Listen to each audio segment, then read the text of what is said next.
स्वागत है आप सबका, आपका भी हमारे स्टूडियो में। आप सबका भी स्वागत। आज हमारे साथ मौजूद हैं लेखक, शायर, एक्टर, साहित्यकार रोशन ज़मीर साहब, जिन्होंने किताब लिखी है गंगा जमुनी तहजीब का प्रतीक रियासत नानपारा। आज इनसे हम जानेंगे कि इन्होंने क्या बलिदान दिया है इस किताब को लिखने में। जी, मैंने बहुत मेहनत की, इसमें लोगों से जाकर मिले, उसके अलावा तमाम सी किताबों का अध्ययन किया, उसके बाद इस किताब को लिखा है। और इसके लिए हमें कई स्थानों पर जाना पड़ा, पौराणिक स्थानों पर और जो ऐतिहासिक स्थल है उन सब जगहों पे जाना पड़ा जो हमारे तहसील नानपारा और ज़िला बहराइच से संबंधित थे। जी, उन सब जगहों पे जाना पड़ा और तहकीकात करनी पड़ी, शोध करना पड़ा और बहुत से पुस्तकों का अध्ययन करना पड़ा। फिर इसके बाद हमने गंगा जमुनी तहजीब का प्रतीक रियासत नानपारा को लिखने का प्रयास किया। और जो आपके सामने है, जो भी त्रुटि हो, जो भी हो, जैसा भी हो, हमने आपके सामने पेश किया है अपनी मेहनत को। अच्छा, इससे पहले भी जिला बहराइच के ऊपर किताबें लिखी गई हैं, क्या नानपारे के ऊपर अभी तक किसी ने किताब नहीं लिखी थी? हमारी जानकारी के मुताबिक नानपारे में कोई किताब नहीं लिखी गई है नानपारा के ऊपर। जी, ये पहली किताब है आपकी? जी, ये पहली किताब है। जी, आपने जो इतनी सारी जो जानकारी लेके आते हैं जी, इस किताब में, जो एकत्रित करते हैं, तो ये कहाँ से लाते हैं जानकारियाँ आप? अब हमें इसके लिए बहुत सी किताबों का अध्ययन करना पड़ता है। तमाम सी किताबों का अध्ययन करते तो कोई छोटा सा हिस्सा मिल जाता है या कोई बात मिल जाती है। उसके अलावा लोगों से मिलना, पुराने लोगों से, अभी भी नानपारे में ऐसे लोग बाहयात हैं जिन्होंने दौरे रियासत देखा है, तो उन लोगों से मुलाकात किया। जैसे अख्तर नानपारवी साहब हैं, इकबाल साहब हैं, जिनका जिक्र मैंने किताब में किया है। उसके अलावा जो है अशरफ अली हैं, जो आपके महिला किला में रहते हैं, उनसे मुलाकात किया। और हमने और लोगों से मिलने के बाद फिर इस किताब को लिखा। उनसे उस दौर का जो भी हाल था उसको जाना, उसके बाद मैंने किताब लिखा है। काफ़ी टाइम लगा हुआ इस किताब को लिखने, कितना समय लगा आपको इस किताब को लिखने में? एक्चुअली इस किताब को लिखने में 2.5 साल लग गए। असल में बीच में लॉकडाउन जो हुआ तो उससे भी हमारा काम जो है टाइपिंग का बाधित हुआ, इस वजह से जो है लेट हो गया, वरना शायद पहले ही मंजर आम पे आ चुकी होती। अच्छा, इस किताब के माध्यम से आप क्या संदेश देना चाहते हैं नानपारा वालों को? हम ये संदेश देना चाहते हैं कि ये हमारी जो सरज़मीन नानपारा है और ये ज़िला बहराइच, ये गंगा जमुनी तहजीब का बरसों से जो इदारा रहा है, मरकज़ रहा है, केंद्र रहा है। तो हम चाहते हैं कि वो हमारी जो तहजीब है वो बरकरार है, वो आज भी रहे और लोग जाने इतिहास को पढ़कर कि हमारी तहजीब कैसी थी, पहले लोगों का रहन सहन कैसा था, क्या था। और जो है ये जो है उस दौर में लोग इसको मिनी लखनऊ कहते थे। और जो है यहाँ के उर्दू के बड़े बड़े शायर और बहुत बड़े बड़े उलमा हुए। उस दौर में उर्दू ही चलती थी, तो उस दौर में उर्दू का बहुत ज़्यादा स्कोप था। अच्छे अच्छे शायर नानपारा में हुए, जो है असगर रसीदी साहब हैं और तमाम से मतलब शोरा हैं जो इस नानपारे में हुए, जिनका जिक्र मैंने किताब में किया। अब हम बताएंगे तो एक लंबी फहरिस्त आ जाएगी।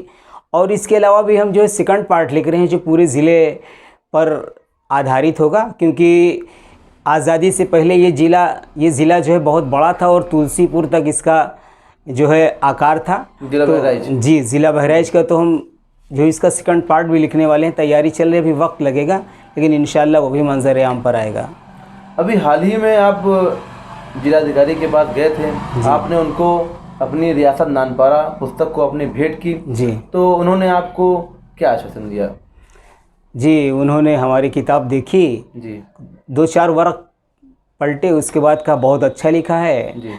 हमको जो है हमारी हौसला अफजाई की, उत्साहवर्धन किया, हमको भी खुशी हुई। और जो है उन्होंने काल प्रेरणा पुस्तक जो है मुझे भेंट की।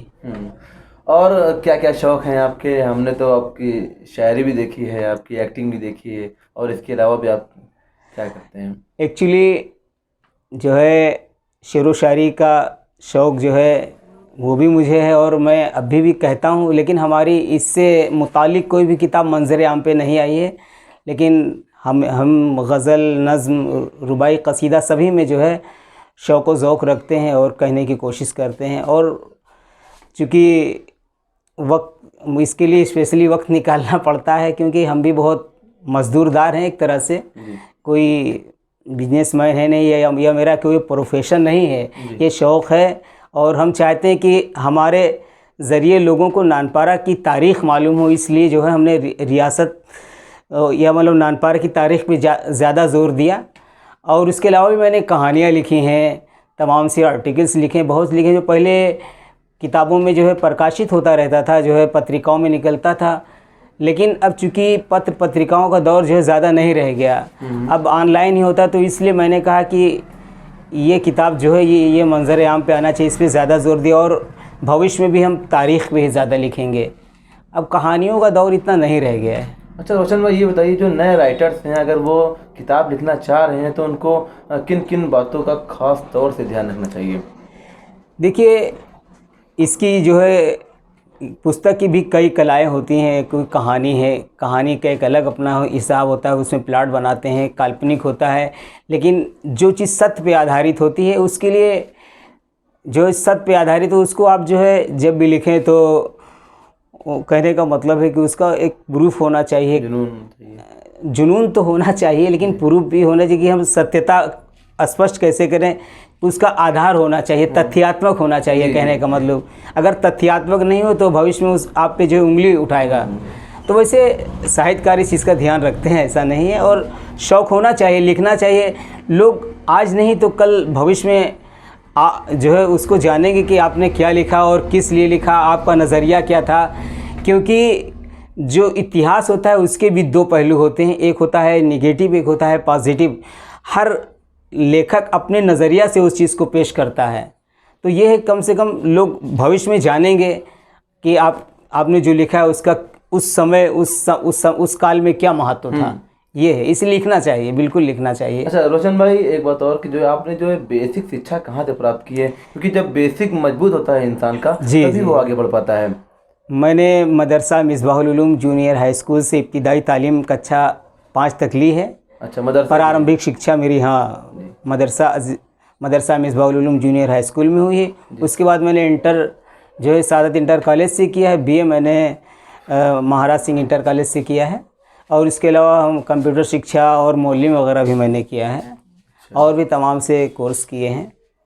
लेकिन मैं बहुत ज़्यादा तालीम नहीं हासिल कर सका। भाई, आपकी पैदाइश कहाँ की है? जी, मेरी पैदाइश नानपारा की है। मैं इस सरज़मीन पर पैदा हुआ हूँ और मुझे गर्व है, फ़ख्र है कि मैं इस ज़मीन पर पैदा हुआ।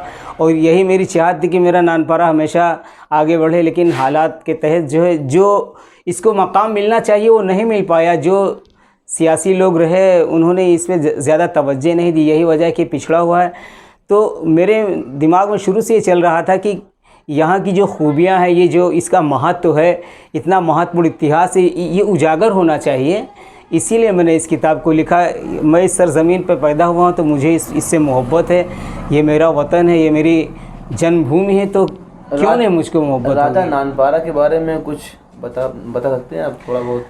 राजा नानपारा तो एक्चुअली ये सन 1925 में जो है इन्होंने मुकदमा दायर किया कि नवासे की हैसियत से, और उसको जीत लिया। फिर उसके बाद नानपारा में इन्होंने रिहाइश अख्तियार की और सादत पैलेस का निर्माण करा और यहीं रहने लगे। एक्चुअली इससे पहले जब नानपारा रियासत इनके हाथ में नहीं आई थी, तो इससे पहले ये मोहम्मदी के राजा थे। अच्छा जी, ये कहाँ पड़ता है? जी, मोहम्मदी ज़िला खीरी में पड़ता है। अच्छा। मोहम्मदी कहते हैं, मोहम्मदी के नाम से लोग ज़्यादा उसको बोलते हैं। तो ये इससे पहले वहाँ के राजा थे ये। उसके बाद नानपारा में जब अपनी रियासत कायम की, इनके कब्ज़े में आए, तो फिर यहीं रिहाइश गाह बना ली और सादत पैलेस का निर्माण करा कर यहीं रहने लगे। अच्छा, ये सुनने में आया कि राजा साहब नानपारे को छोड़कर लखनऊ में जाके बस गए थे, क्या वजह थी? अब ये जो हम सुनते चले आ रहे हैं कि यहाँ पे वो इलेक्शन हार गए, उसके बाद जो है नानपारा वालों से खिन हो गए कि जो है उन्होंने साथ नहीं दिया, क्योंकि कुछ लोगों ने किया होगा ऐसा। तो इस तरह से वो जो है उनसे खिन होकर वो लखनऊ चले गए थे। ये किताब जो है आपकी रियासत नानपारा, अगर ये हमारी जो व्यूवर्स हैं, अगर वो लेना चाहते हैं जी, तो वो कैसे उनको प्राप्त होगा?